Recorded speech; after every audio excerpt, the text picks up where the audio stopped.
नहीं एवरीवन। तो आज हम डिस्कस करने वाले हैं एक बहुत ही अलग तरीके की एकदम बढ़िया वाली डेरिवेशन।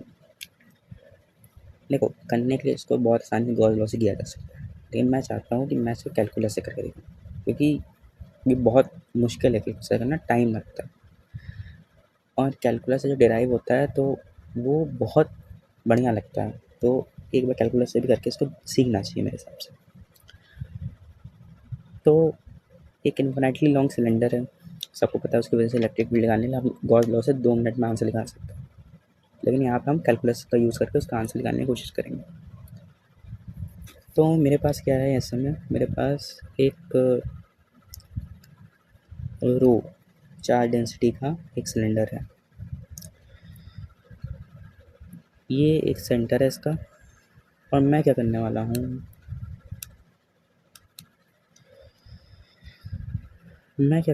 हूँ, इस सेंटर से ए डिस्टेंस पे जाकर एक वायर कट करने वाला हूँ, इन्फिनिटली लॉन्ग वायर। तो मेरे ख्याल से इतना तो सबको पता ही होगा कि एक इन्फिनाइट लॉन्ग वायर जो यूनिफॉर्मली चार्ज है उसकी वजह से electric field 2k lambda by r होती है, तो ये पता ही होगा। ठीक, और हमको जिस पॉइंट पे इलेक्ट्रिक फील्ड निकालनी है वो है ये पी। ठीक है,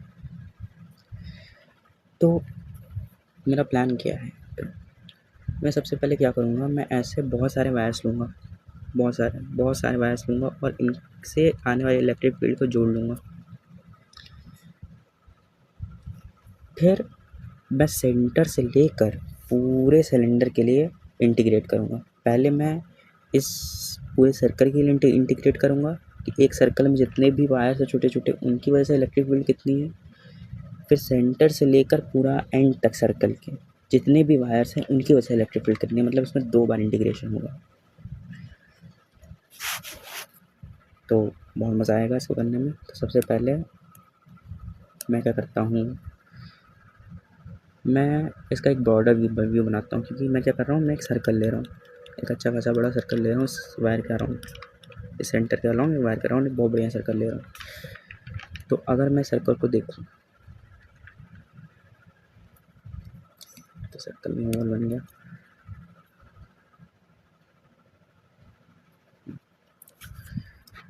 तो ये सेंटर है और ये बी पॉइंट है। ठीक, ये डिस्टेंस पूरी कितनी है, वो आर है। ठीक, इस पॉइंट पे ही मुझे इलेक्ट्रिक फील्ड निकालनी है। मैं क्या बोल रहा हूँ, मैं थीटा एंगल उठकर यहाँ पर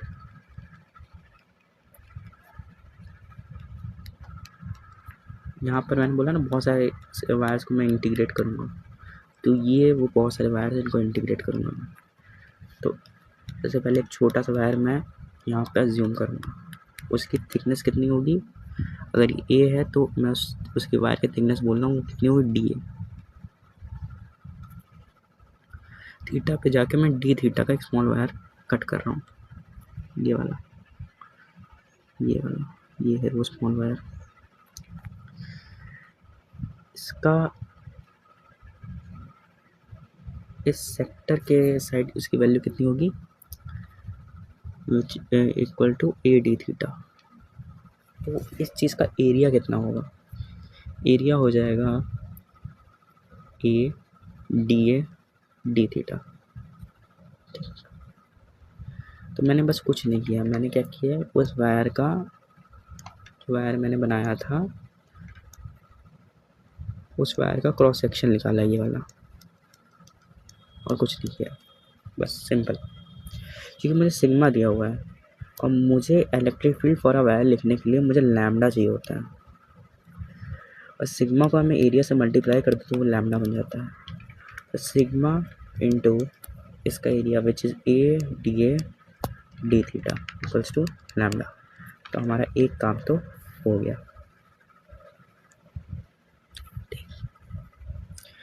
हमने लीनियर चार्ज डेंसिटी फाइंड कर ली है।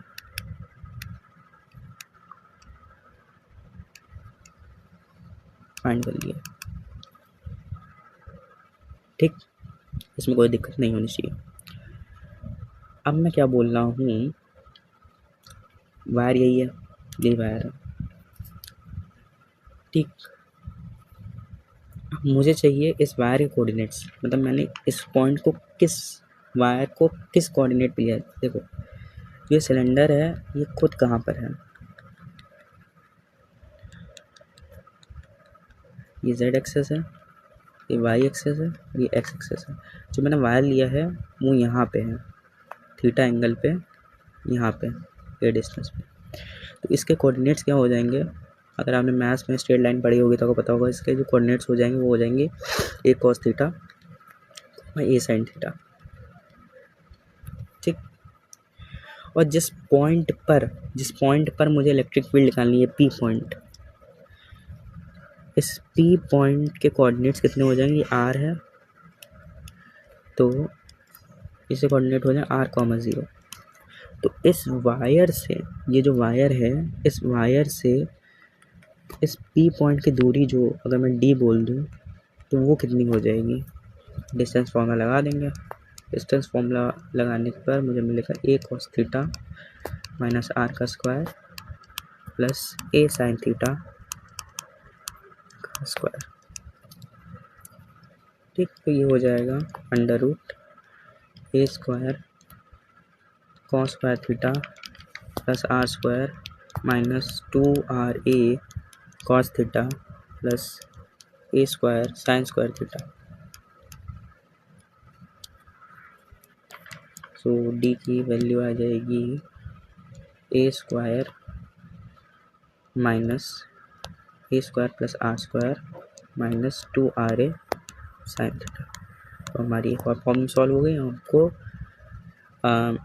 वायर से पॉइंट तक की डिस्टेंस मिल गई, ठीक। एक और हमारी प्रॉब्लम सॉल्व हो गई। तो हम इलेक्ट्रिक फील्ड लिख सकते हैं इस वायर की वजह से, इस पॉइंट पे इलेक्ट्रिक फील्ड, इस वायर से इस पॉइंट पे जो इलेक्ट्रिक फील्ड आएगी उसकी डायरेक्शन क्या होगी, उसकी डायरेक्शन होगी ये। इसका हमको क्या चाहिए होगा, इसका हमको चाहिए होगा ये हॉरिजॉन्टल कंपोनेंट। क्या आपको पता है कि वर्टिकल कंपोनेंट तो कट जाएगा दोनों साइड का। अगर मैं इधर साइड को एलिमेंट लेता तो इसकी वजह से इलेक्ट्रिक फील्ड जो आती वो आती इस डायरेक्शन में, तो इवेंचुअली इनका वर्टिकल कंपोनेंट तो कटना ही था, ठीक। इन दोनों का वर्टिकल कंपोनेंट तो कटना ही था, तो सिर्फ हॉरिजॉन्टल कंपोनेंट ही सम अप होता। तो electric field due to wire अगर मैं लिखूँगा, small electric field due to a small wire जो मैंने कट किया है वो 2K लैम्डा बाई डी होगा। और लैम्डा की वैल्यू मैंने निकाल के रखी है which is 0 d theta under root a square plus r square minus 2RA sine theta.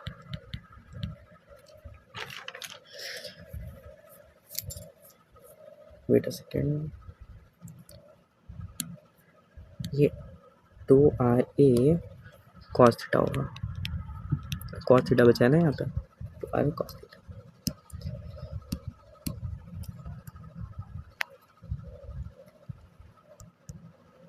ठीक। तो ये हो गई आपकी इलेक्ट्रिक फील्ड। इसका हम लेना, इसको हमको कॉस का कंपोनेंट लेना पड़ेगा, कॉस थीटा से मल्टीप्लाई करना पड़ेगा, तो DE कॉस थीटा, मतलब हमको हॉरिजॉन्टल कंपोनेंट अगर इसका लेना है, डी का जो हॉरिजॉन्टल कंपोनेंट आएगा डी कॉस थीटा वो होगा 2K rho a d theta under root a square plus r square minus 2RA cos theta into cos theta, sorry cos theta मत बोलिए, इसको बोलिए कॉस फाई, क्योंकि ये जो एंगल है और ये एंगल है ये दोनों सेम नहीं है, ठीक। तो अगर मैं अभी की सिचुएशन अगर ड्रॉ करूँ तो मैंने सेंटर से एक ये एक्सेस वाले को देखता हूँ और उसको बताता हूँ। तो ये एक्सेस थी, ये जेड एक्सेस थी, ये वाई एक्सेस थी, ये एक्स एक्सेस थी, ठीक। मैंने क्या किया था, सेंटर से इस पॉइंट पर मैंने कोऑर्डिनेट लिखे थे। तो मैं क्या कर रहा हूँ, मुझे चाहिए ये डी डिस्टेंस, और मुझे पता है ये क्या है, ये क्या है, ये ए साइन थीटा है। मैंने इसे कोऑर्डिनेट लिखे थे ना, इसे कोऑर्डिनेट क्या लिखे थे, ए साइन थीटा, सॉरी इसे कोऑर्डिनेट लिखे थे मैंने ए कॉस थीटा माइनस कॉमा ए साइन थीटा। और ये टोटल डिस्टेंस कितनी थी, वो आर थी। इसमें से ये इतनी डिस्टेंस क्या है, ए कॉस थीटा। तो इतनी डिस्टेंस क्या होगी, इतनी डिस्टेंस होगी r minus a cos theta, बस। तो कॉस थीटा क्या होगा, क्योंकि 90 डिग्री है और ये फाई है, तो वो जो कॉस फाई होगा वो इक्वल होगा base r minus a cos theta upon d, इसके इक्वल होगा। तो जो डी ई हॉरिजॉन्टल में होगा वो होगा 2k rho a d theta upon under root a square plus r square minus 2RA cos theta into r minus a cos theta upon under root a square plus r square minus 2RA cos theta. ठीक, तो जो D horizontal आएगा वो कितना आएगा, 2k rho a d A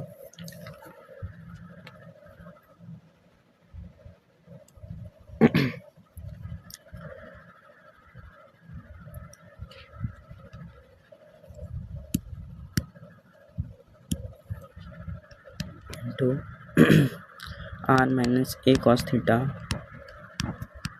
d theta upon a square plus r square minus 2RA cos theta. अब इसमें दो जगह मुझे इंटीग्रेशन करना पड़ेगा। सबसे पहले यहाँ मैं इसको कहाँ से कहाँ तक इंटीग्रेट करूँगा, मैं इसको यहाँ से 0 से 2 पाई इंटीग्रेट करूँगा, मतलब इस पूरे सर्कल को मैं कंप्लीट करूँगा। ये जो पूरा सर्कल है इसको मैं कंप्लीट करूँगा। ठीक, जो मेरे ये सर्कल है इसको पूरा कंप्लीट करूँगा। फिर मैं इतने पार्ट को 0 से R तक इंटीग्रेट करूँगा। तो इतने तक की इलेक्ट्रिक फील्ड पता होने के बाद मैं 0 से R तक पूरे सिलेंडर की वजह से इस पॉइंट पे इलेक्ट्रिक फील्ड निकाल लूँगा। तो मेरे ख्याल से ये दोनों इंटीग्रल के वो पता चल गया किस लिए रखा गया है 0 से E। तो मैंने ऑलरेडी बताया कि वर्टिकल कंपोनेंट कट जाएगा, मुझे कोई मतलब नहीं है। तो अगर मैं इस इंटीग्रल को लेकर चलूँ, इसको मैं बोलता हूँ आई इंटीग्रल। तो आई इंटीग्रल की जो वैल्यू है वो है 0 से 2 pi r minus a cos theta r square plus a square minus 2RA cos theta d theta. तो सबसे बेस्ट सब्स्टिट्यूशन क्या रहेगा यहाँ पे, सबसे बेस्ट ये रहेगा कि मैं टू आर इसमें मल्टीप्लाई कर देता हूँ। तो अगर मैं 2R square minus 2RA cos theta से कर दूँ upon r square plus a square minus 2RA cos theta से कर दूँ और इसको 1/2R से डिवाइड कर दे रहा हूँ। तो ये 0 से 2 पाई तक का इंटीग्रेशन हो गया। ठीक, 1/2R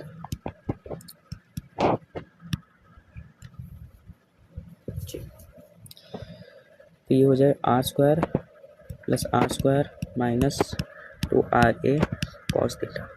तो यहाँ पे एक plus a square minus a square भी कर देता हूँ। तो आप ये देखिए ये जो टर्म है वो नीचे डिनोमिनेटर के बराबर बन गई, ये वाली term r square plus a square minus 2RA cos theta. तो अगर मैं इन दोनों अलग कर दूँ तो ये बन जाएगा 0 से 2 पाई 1/2R प्लस 0 से 2 pi 1/2R r square minus a square upon r square plus a square minus 2RA cos theta. ठीक है, तो r square minus a square के बाहर ले लेते हैं। तो मेरे पास मुझे मेनली जो इंटीग्रेट करना है वो क्या है, इंटीग्रेट मुझे इंटीग्रेट करना है r square plus a square 1 minus 2r cos theta r square minus a square by 2r plus 1/2r 0 से 2 तक।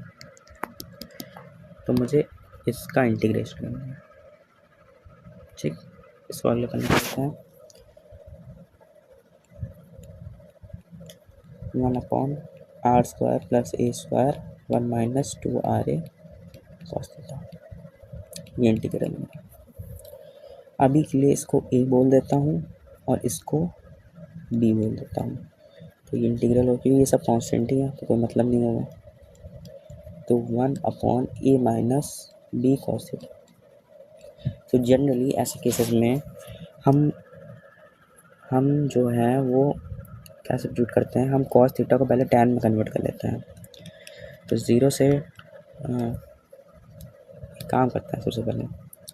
सबसे पहले क्वींस प्रॉपर्टी लगा देते हैं, यहाँ पे क्वींस रूल लगा देते हैं।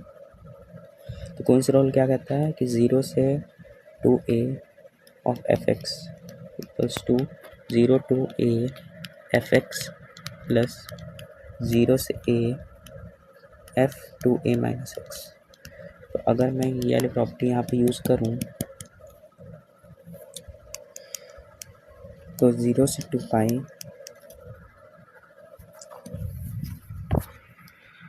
One upon a minus b cos theta twice d theta मिल जाएगा। क्यों मिलेगा डी थीटा क्यों मिलेगा? क्योंकि 2a minus 2 pi minus x जो होता है, 2 पाई माइनस एक्स जो होता है ये 2 पाई है, और इसमें अगर माइनस किया मैंने 2 पाई माइनस एक्स तो ये और सुबह 2 कॉफ़ी ये कॉस में ही आता है, तो उसमें कोई दिक्कत नहीं होगी। तो ये हो जाएगा 0 से पाई। ठीक, अब क्या करना है, अब कॉस थीटा को हम लिख सकते हैं 1 minus tan square theta by 2 plus 1 plus tan square theta by 2। Generally ऐसे टाइप क्वेश्चन में इसी तरीके से इंटीग्रेशन किया जाता है। 2 बाहर कर देंगे, 0 से पाई हो जाएगा, ये हो जाएगा 1 plus tan square theta by 2 d theta 1 minus 1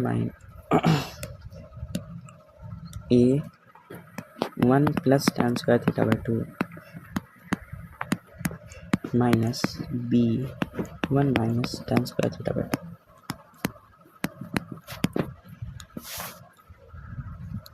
ठीक,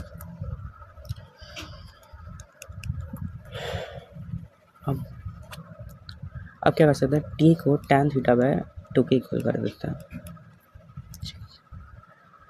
तो d t will be equals to sec square theta by 2 two t theta, और थीटा जब थीटा पाई होगा तो ये क्या हो जाएगा tan पाई बाई 2। तो टी की वैल्यू कहाँ चली जाएगी, इन्फिनिटी। और थीटा जब 0 होगा तब tan 0 की वैल्यू टी कहाँ चला जाएगा, 0। तो 2 0 से infinity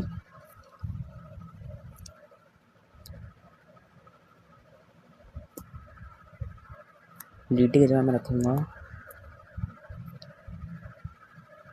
2 d t 1 plus tan square theta होता है, 1 plus tan square theta sec square theta होता है। तो ये चीज़ वही दी हुई है, तो 2 डी टी हो जाएगा। और a 1 plus tan square theta by 2 की जगह मैं रखूँगा 1 plus t square minus b 1 minus t square. ठीक, तो 2 0 से ये कितना हो जाएगा वैसे, ये हो जाएगा 4 से 0 से इन्फिनिटी डी टी ये हो जाएगा a minus b plus a plus b t square. तो d t 4/a plus b, अगर मैं इसको लिख दूँ a minus b upon a plus b under root का स्क्वायर प्लस टी स्क्वायर का इंटीग्रेशन फ्रॉम 0 से इन्फिनिटी। तो मेरे ख्याल से आप सबको ये पता ही होगा कि integration of d t a square plus x square is 1/a tan inverse x by ए।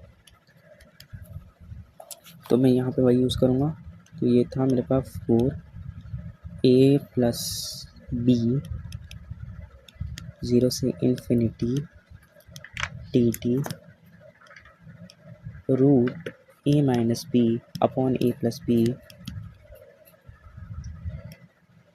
का whole square plus t square. ठीक, तो इसकी जो वैल्यू होगी वो होगी, अगर मैं इसकी देखिए लिखूँ तो ये हो जाएगा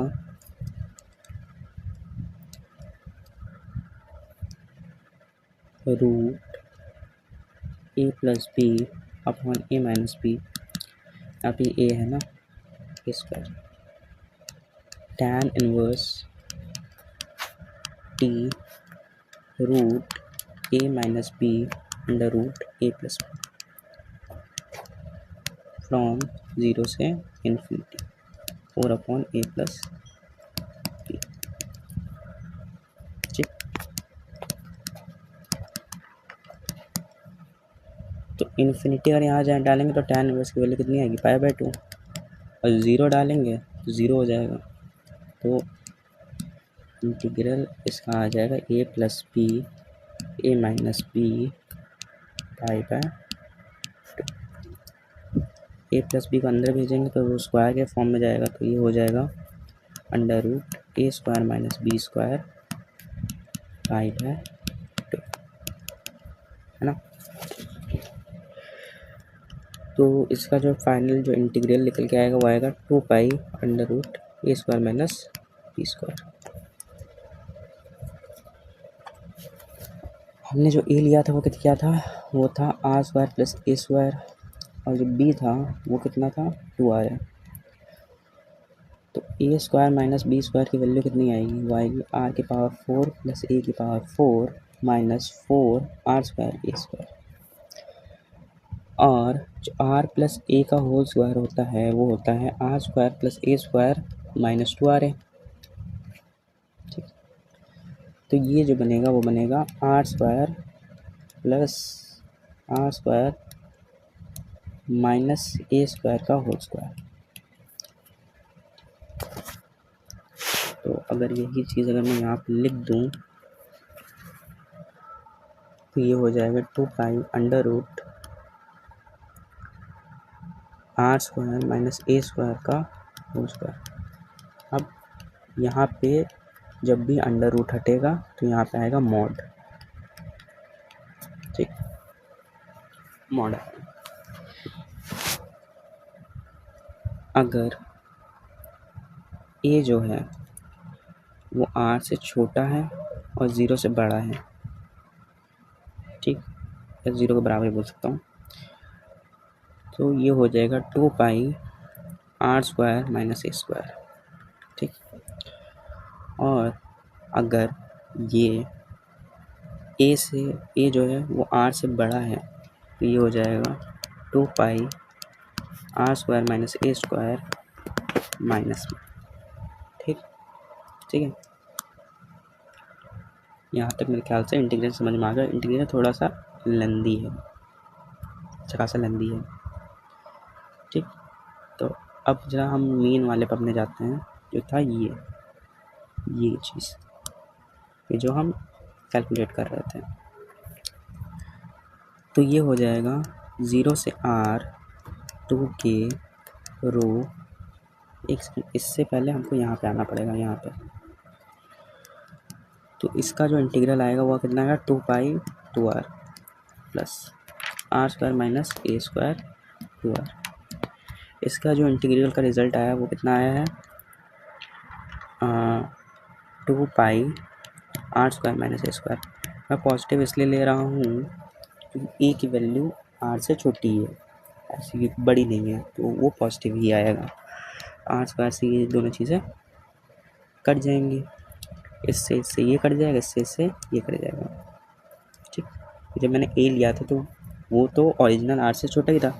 r तो टोटल डिस्टेंस है ना पॉइंट तक की, वो तो सिलेंडर से ही बड़ी है, तो ये तो छोटा ही होगा। तो ये कितना हो जाएगा, 2 पाई r।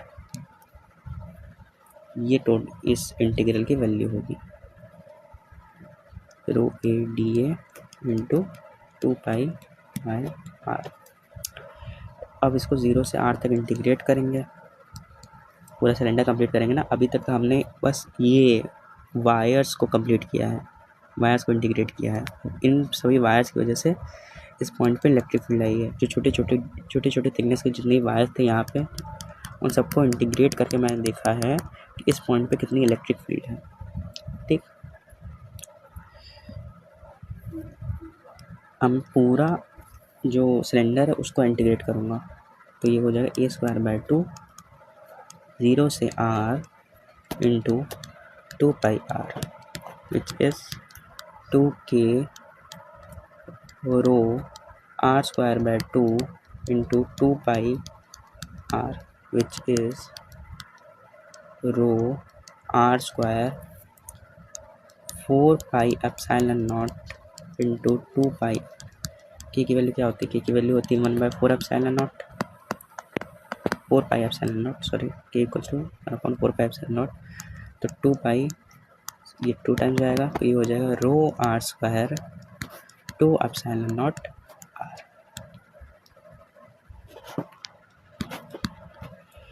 ये है formula for deriving for writing the electric field due to an infinitely long cylinder. Electric field due to an infinitely long cylinder at a point. जब आपका पॉइंट जो है वो सर्कल में ना लाई करके, जो सिलेंडर में लाई करके आउटसाइड लाई कर रहा है, तो उसकी इलेक्ट्रिक फील्ड कितनी होगी, उसकी इलेक्ट्रिक फील्ड दी जाएगी, कहाँ मैंने लिखा, उसकी इलेक्ट्रिक फील्ड होगी इतनी, is rho r² 4 rho r² 2 epsilon not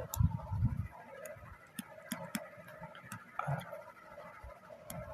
ठीक,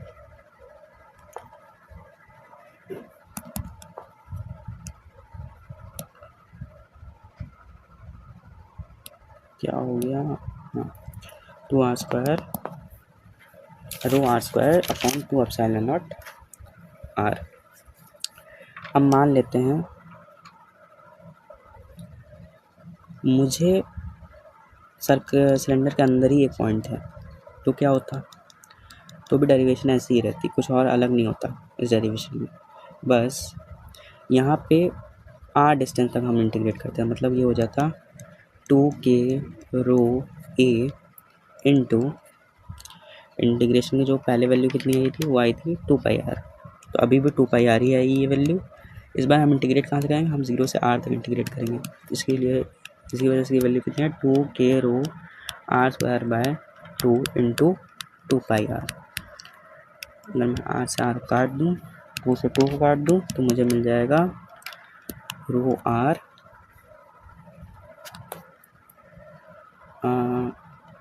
2 एप्सिलॉन नॉट। तो when point is outside the cylinder, electric field की वैल्यू कितनी होगी, इलेक्ट्रिक फील्ड की वैल्यू होगी रो r² 2 एप्सिलॉन नॉट r। और when point is inside the cylinder, तब electric field कितनी होगी? इलेक्ट्रिक फील्ड होगी रो आर बाय 2 ठीक।